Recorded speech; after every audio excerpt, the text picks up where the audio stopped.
Welcome back to Basic Electronics. We have looked at the flash ADC in the last class. We will now look at some other commonly used ADC types, namely Successive Approximation ADC, Counting and Tracking ADCs, and Dual Slope ADC. Okay, let us start. Let us now discuss a very important issue which is very closely related to analog to digital conversion, and that is sampling of an analog signal. In many applications, when we convert an analog signal into a digital signal, we want to use digital signal processing on this digital output, and in these cases sampling is absolutely essential. So let us first see what sampling means, and then we will see how to achieve it. Here is our analog signal, the one that is varying continuously, VA, and we have a clock, and the clock has very narrow pulses, ideally with 0 width. Now what we want to do is, when the clock is high, we want to sample this analog signal, and when the clock becomes low, we want to hold that sampled value constant, like that. When the next clock pulse comes along, we want to now sample the analog voltage again and then hold that value constant, and so on. So this process is called sample and hold. And these are the samples which are used for digital signal processing. Now, digital signal processing also requires digital data, and therefore these samples need to be converted to a digital output, and that we do using an ADC, which is not shown in this figure. Alright, here is a schematic representation of a circuit which can be used to perform the sample and hold operation. This is the input analog voltage, and that is the sampled analog voltage, which will be sent to an ADC for conversion to a digital number. Now this part is not shown in this figure. Here is a switch which is controlled by this clock here. When the clock is high in a short interval here, the switch closes and the capacitor gets charged to VA. Now this charging process is very fast because the switch has a very small resistance, ideally 0, and therefore the capacitor voltage, which is our sampled voltage, simply follows VA of t, and that is what we show over here. During this interval, when the clock is low, the switch is off, and now the capacitor voltage cannot change anymore because there is no path for the capacitor to charge or discharge, and that corresponds to this hold operation here. So that is how this circuit performs the sample and hold operation. Here is a summary of the points that we just made. In addition, notice that the switch S is typically a field effect transistor or a CMOS pass gate, this switch here. And in addition to this basic circuit, we may need op-amp buffers both on the input side and also on the output side to minimize loading effects. So this in a way is a more complete circuit. Another commonly used ADC is the Successive Approximation ADC. Here is the block diagram for a 4-bit ADC. This register holds a binary number D3, D2, D1, D0. There is a 4-bit DAC here which converts this binary number to an analog value, which we have called VO DAC, output voltage of the DAC. That gets compared with VA, which is the input analog voltage, which we want to convert to the digital format. So these are the operations involved, and now let us see how this ADC works. So here is the algorithm. We start with D3, D2, D1, D0 equal to 0, 0, 0, 0. That means all these bits are set to 0. And we define one integer I. We set that to 3. Set t of I equal to 1. Keep other bits unchanged. That means since I is 3, we're going to set D3 equal to 1, this bit here, and keep the other bits D2, D1, D0 unchanged. That is, they will stay at 0, 0, 0 in the first iteration. Okay. Now if VO DAC is greater than VA, that is if C is equal to 0, this variable here, then set D of I equal to 0, else keep D of I equal to 1. And then follow this process by replacing I with I minus 1.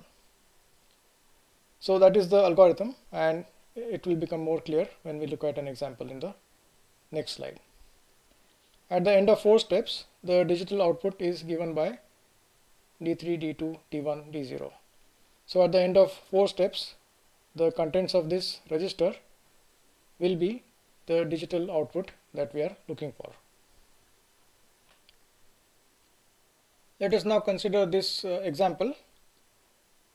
It's a 5-bit ADC which uses a 5-bit DAC, and the output of the DAC, which is VO DAC, is plotted over here. And if this number is 0, 0, 0, 0, 0, then the output of the DAC is 0 volts here. If this number is 1, 1, 1, 1, 1, that is decimal 31, then the output of the DAC is 31 times K, that one, where K is proportional to the reference voltage applied to the DAC. Okay, our input analog voltage is shown by this line here. We will call that VA. Now the algorithm begins like this. In the first step, we set this MSB equal to 1 and all other bits equal to 0. And what is the DAC output then? This number is decimal 16, so 16K is the DAC output as shown over here. Now we compare this voltage with the input analog voltage using this comparator, and we find that VA is higher. So the comparator output C is 1, and therefore we keep this D4 as 1 and then go to the next iteration. In the next iteration, we set the next bit, that is D3, equal to 1, and once again compare VO DAC and VA. What is VO DAC in this case? It is 1 times 2 raised to 4 plus 1 times 2 raised to 3, that is 16 plus 8, or 24K. And now we find that this VO DAC is higher than VA, and that gives us C equal to 0. And since C is 0, what we do is reset the current bit, that is D3. That means make D3 equal to 0 and then go to the next iteration. So in the next iteration, we have D3 equal to 0 here. And we continue like this. In the next step, we make D2 equal to 1 and we find our VO DAC is now 20K. VA is higher than VO DAC. C is 1, and therefore we retain D2 equal to 1 in the next step. Now we set D1 equal to 1 and find that VA is higher than VO DAC. So therefore we retain D1 equal to 1. And finally, we make D0 equal to 1.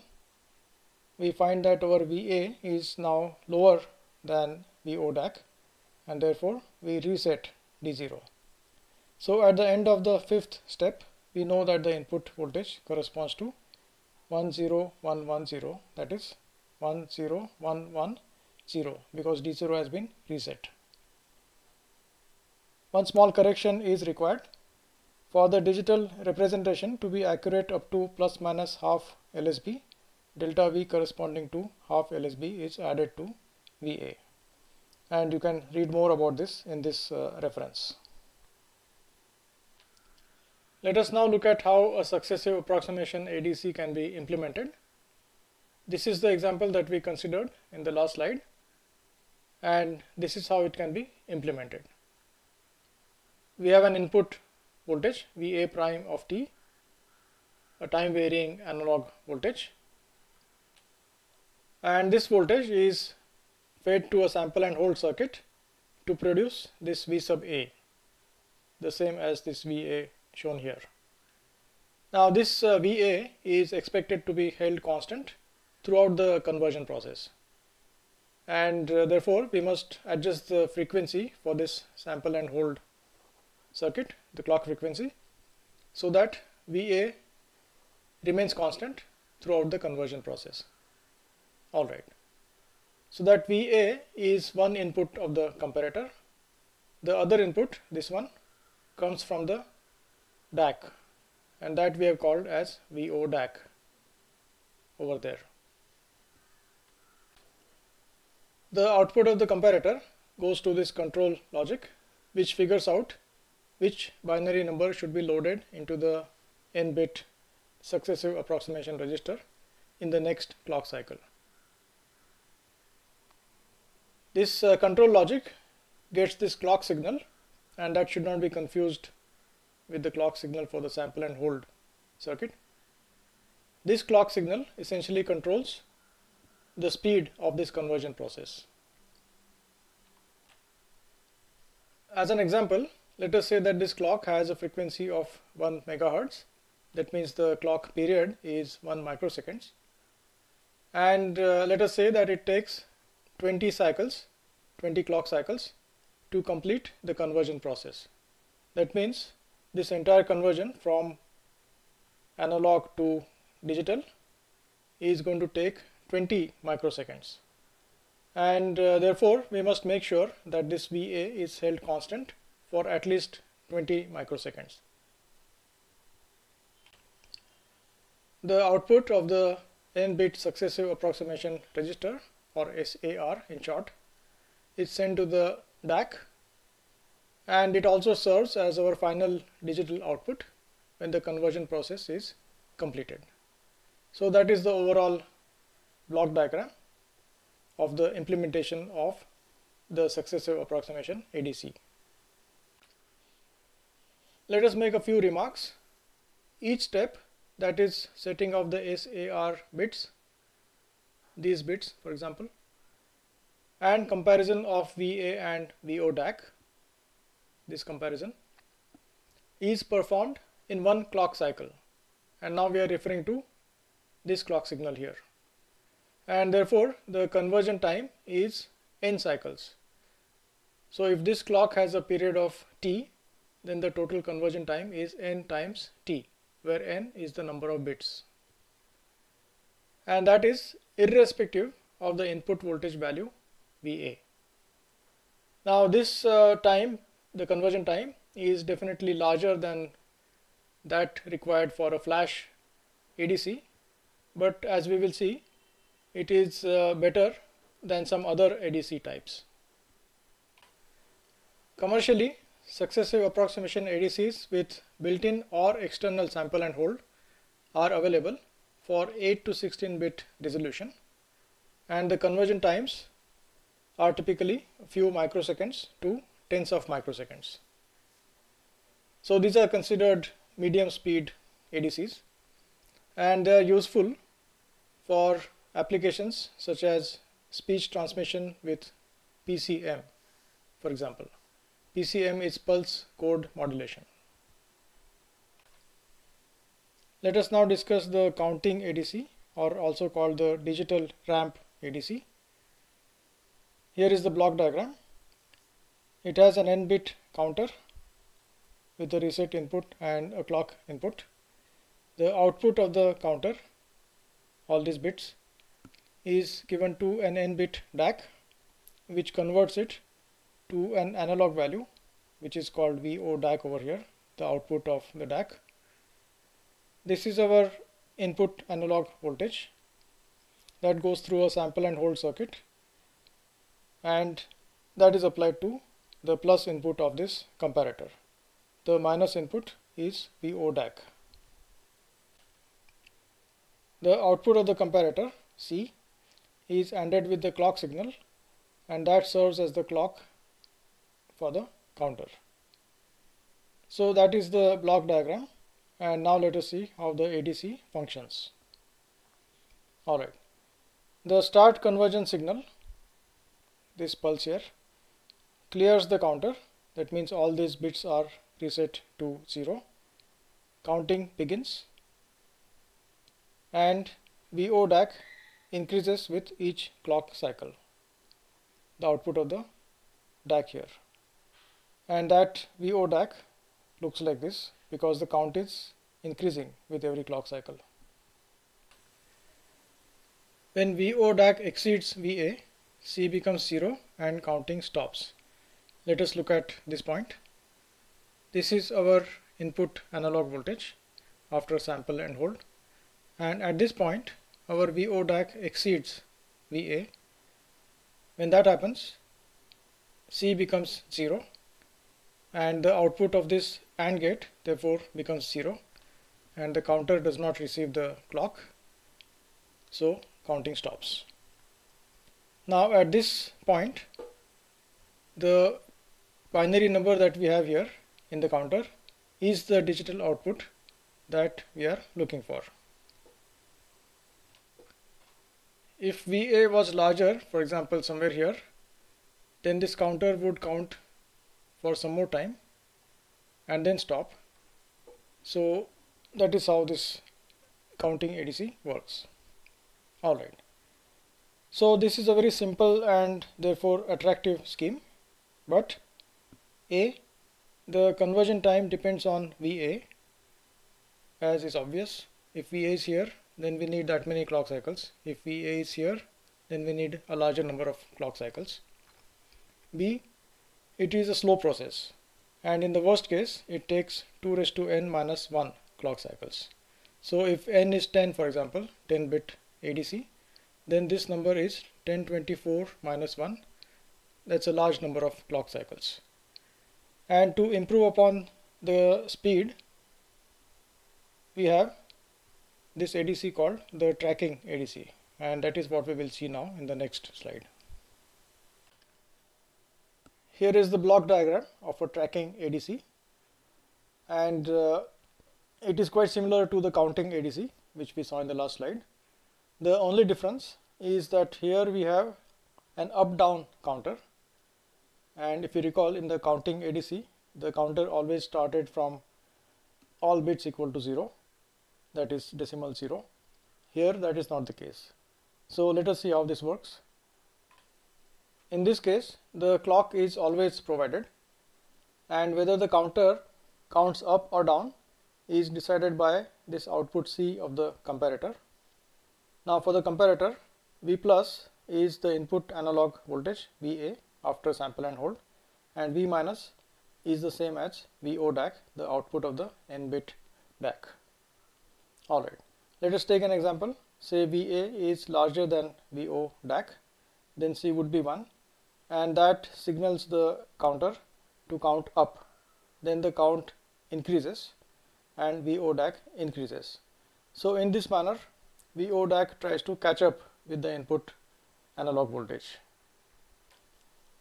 In the other case, when VA is less than VO DAC, the comparator output is 0, and that makes the counter count down. That means the count decreases with time, and therefore the output of the DAC, VO DAC, will also decrease with time. So once again we see that VO DAC is trying to catch up with VA. In the steady state, VO DAC oscillates around VA as shown over here. This is our VA and that is our VO DAC.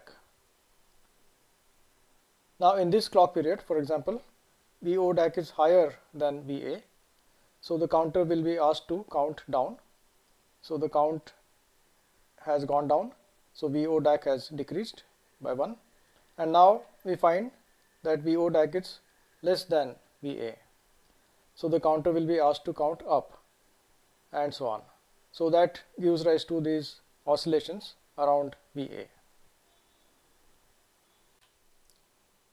These oscillations may seem like a problem, but notice that the oscillations are only in the LSB, this least significant bit of the counter, and therefore if we have a large enough number of bits where all these other bits remain constant, then this change in the LSB may not really matter in a real application. Okay, here is an example of what happens if VA changes from one level to another. In this case, VA has increased, so the counter then starts counting up like that, and finally when the counter catches up with VA, that is VO DAC catches up with VA, then the steady state is reached once again.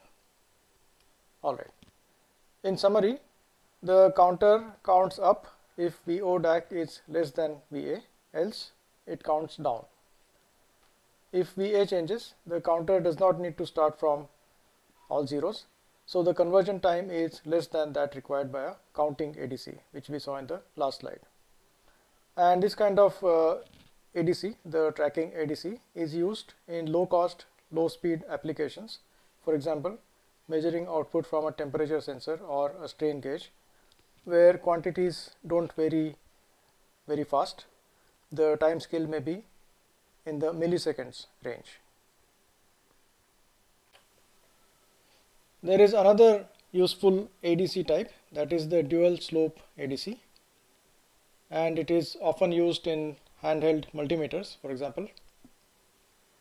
The basic principle of a dual slope ADC can be illustrated with this circuit, which is an integrator with VO equal to minus 1 over RC integral VI dt, as we have seen earlier. A switch is provided in parallel with the capacitor. When the switch is closed, VO is the same as V minus, which is the same as V plus, that is 0 volts. So when the switch is closed, VO is forced to become 0.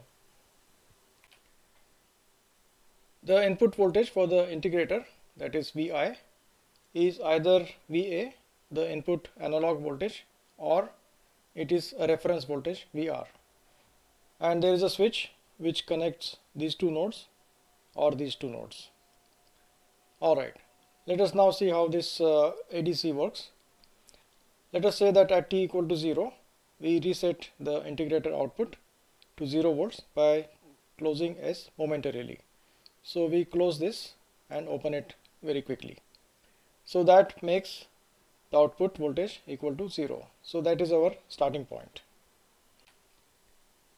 We should remark here that this switch is not a mechanical switch.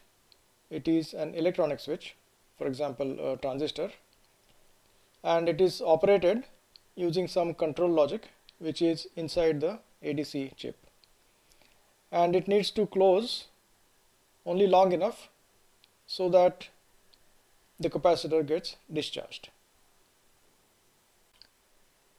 So at t equal to 0, the switch has been closed and opened, and now the integrator can start integrating.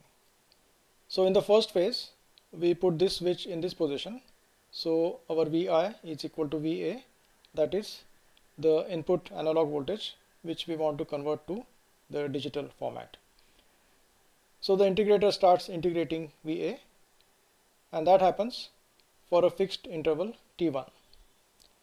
Now let us assume that VA is positive and see what happens. This is t1, and since VA is positive and constant, the output voltage is a straight line with time with a negative slope. That slope is minus VA by RC, that comes from this equation.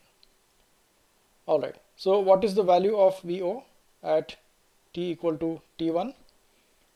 That is simply minus VA times t1 by RC. and at this time, that is t equal to t1, we change the position of this switch from VA to VR. So VI is now equal to VR.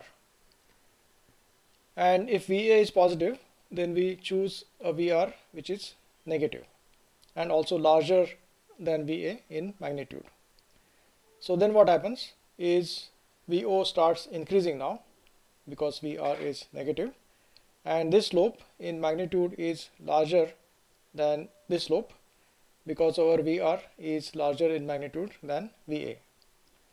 And this goes on until we reach 0. And let us say that we have some means of measuring this time interval t2. Alright. Now from this figure we can conclude that VA times T1 by RC is the same as mod VR times T2 by RC. We have mod VR here because VR is a negative voltage. And from this equation we can say that T2 is T1 times VA by mod VR. Now T1 and mod VR are constants. Therefore T2 is directly proportional to VA. In other words, T2 gives a measure of the input analog voltage VA, and that we convert into a digital format. So in the dual slope ADC, a counter output which is proportional to T2 provides the desired digital output, and we will see how that is done. Here is the actual implementation of a dual slope ADC. This part we have seen earlier, that is the integrator. The output of the integrator VO is the same as V minus for this comparator. Its V plus is 0, and the comparator output is ANDed with this clock signal, and the output of the AND gate serves as the clock for this n-bit counter. This counter is an up counter, binary up counter, and let's say it has 4 bits. To illustrate what happens, it starts off at 0000, then 0001, etc., and the final maximum count is 1111, and after that it goes back to 0000, but then it indicates that there is an overflow, and that signal is used to change the position of this SPDT, the single pole double throw switch, from A to B. Alright, so let us go through the operation of the dual slope ADC now. We start with the counter with all bits equal to 0, decimal 0, and with the SPDT in position A. That means our VI for the integrator is equal to VA. So the counter starts counting and the integrator starts integrating. VO starts going down like that. The counter counts up to 2 raised to n, at which point the overflow flag becomes 1. That is this point here. And at this point the SPDT switches to position B, and that control of course comes from this overflow flag. So after this we have VI equal to VR. Alright, now let us figure out what T1 should be. We know that there are 2 raised to n clock cycles in this interval, and therefore if Tc is the clock period, T1 is 2 raised to n times Tc. Okay, after this point the counter starts counting again from all bits equal to 0. The output of the integrator starts rising because our VR has the opposite sign. So VR is negative in this case, and when this VO crosses 0, what happens is the comparator output becomes 0, and we have 0 over here as the clock. So this clock signal does not reach the counter and the counter stops counting. And the count that the counter holds at this time is exactly the digital output that we are looking for. So as we have seen in the last slide, this T2 is proportional to the input analog voltage VA, and this counter simply converts that T2 into the digital format. So that is how this dual slope ADC works. It should be clear that the dual slope ADC is a slow ADC. Its conversion time is T1 plus T2, and in the worst case T2 can be nearly equal to T1. So that gives a total conversion time of 2 times T1, or 2 raised to n plus 1 times Tc, where Tc is the clock period. Having said that, let us also mention that the dual slope ADC has a major advantage in terms of noise immunity.